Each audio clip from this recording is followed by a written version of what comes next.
在人类权力的金字塔尖儿，有两种存在最令人恐惧，一种是暴君，他用无处不在的刀剑让你流血；另一种是幽灵，他用绝对的沉默让你窒息。公元1589年，大明帝国的主宰万历皇帝朱翊钧做出了一个重要的决定，他拒绝上朝，这一停就是30年。后世的史书用2个字将它钉在耻辱柱上：代政。但如果我们撇开道德的裹尸布，走进这个中年男人的精神废墟，你会发现，这场长达30年的罢工不是懒惰，而是一场极其惨烈、极其孤独的一种哲学抵抗。一个拥有4海的帝王正在用自我毁灭的方式向整个文官集团宣战。中年往往是从一次信仰的崩塌开始的。对朱翊钧来说，这个砸碎他世界观的人叫张居正。曾几何时，张居正是他的首辅，是他的老师，更是他精神上的父亲。那时候的朱翊钧相信儒家那套光辉灿烂的道德教条，他克己复礼，连赏赐宫女都要战战兢兢。他以为只要自己做个圣人，大明就能万寿无疆。但当张居正死后，谎言被刺破了。那个教导他要节俭的圣人导师竟然富可敌国，那个满口仁义道德的文臣集团私生活奢靡无度。朱翊钧在深宫里看着那些清点出来的账本，他没有愤怒，原来这一切都是假的。你们让我坐在这个高高的神坛上，把自己塑造成泥塑木雕的圣人，只是为了你们方便在下面分赃。道德不过是你们文官驯服权力的镣铐。那一刻，万历完成了他人生中最重要的一次心理蜕变，他成为一个绝对的虚无主义者。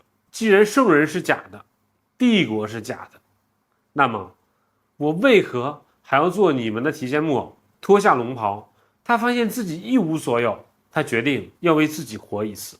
黄仁宇先生的万历15年之所以枯燥而爱不释手，我认为其本质的原因在于对万历作为一个人的深刻同情，对大明大厦将倾的本质环境的唾弃。而这些人的巅峰，我认为是张居正，那个被认为是延续了大明100年国祚的内阁首辅，权倾一时。权力最大的悲哀在于，他不允许你有普通人的情感。中年万历试图抓住生命中唯一真实的东西，郑贵妃和他们的儿子福王朱常洵。他想立自己最爱的儿子为太子，但庞大的腐朽的企图占领整个舆论和道德高地的文官集团，如同精密的机器，发出了冰冷的警告：立长不立幼，组织不可为。这就是明史上著名的国本之争。国本之争掏空了大明最基础的根基。表面上看，这是一场关于皇位继承人的法律辩论，但在万历心里，这是一场关于我到底是不是一个人的绝望厮杀，也是皇权和文官集团的彻底终极对决。我是天子，可我连爱一个女人的权利都没有，连把家产传给自己心爱儿子的自由都没有。你们用祖制压我，用青史留名绑架我。你们这些前赴后继死谏的大臣，真的是为了国家吗？你们只是想用踩着我的尊严去换取你们忠诚的牌坊。张居正权势滔天，家中财宝数不胜数，出行做32孩的大将。冯保一个太监，家财亿万，你们却要我节俭，却要我节约，让我做牌坊。万历突然意识到，在这个体制面前，皇帝也是弱者。他杀了一个大臣，会有10个大臣为了求名求利而顶上来。于是中年万历找到了最恶毒也最悲壮的武器，非暴力不合作。你们不是需要一个皇帝来运转帝国吗？那我就让这个中心彻底停摆。我不知道甘地是否读过明史，他和朱翊钧有点殊途同归的意思，不骄不妙不朝不谏不批不讲。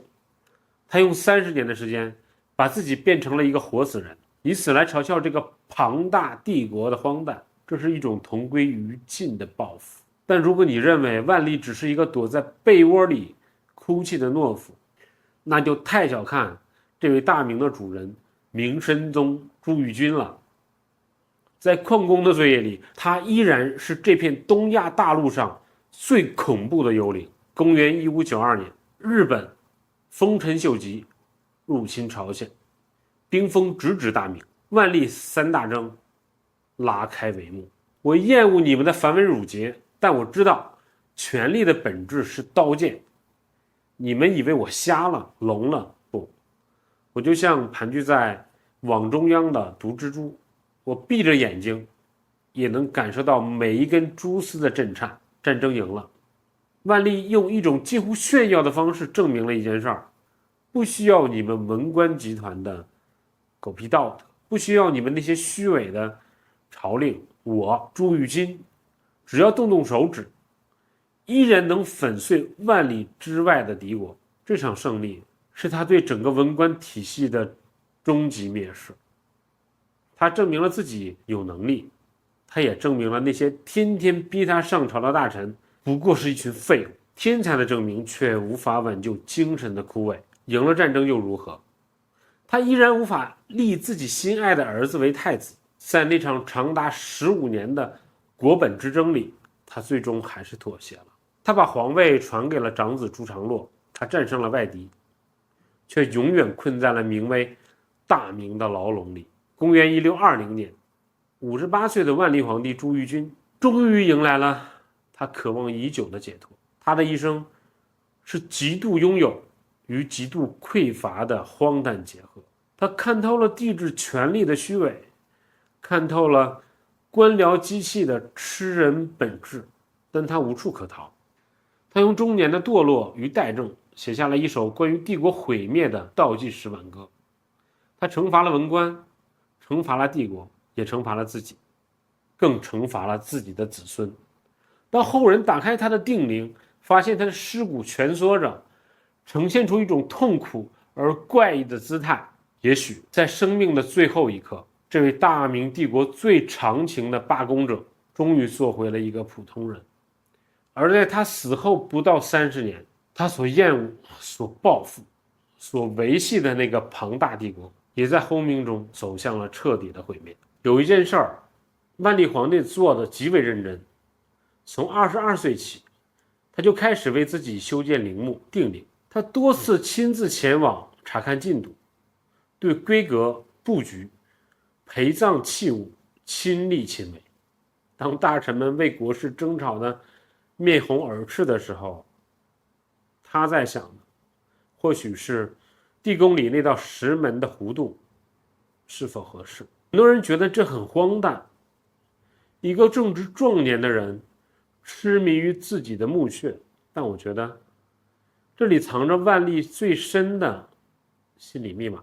地宫是他能真正做主的地方，在那里没有文官的奏折，没有礼法的枷锁，没有祖宗惩罚的重压，他可以自己决定棺椁放在哪里，随葬什么，享受什么规格的永恒。生前无法做自己，那就在死后修一座真正属于自己的宫殿。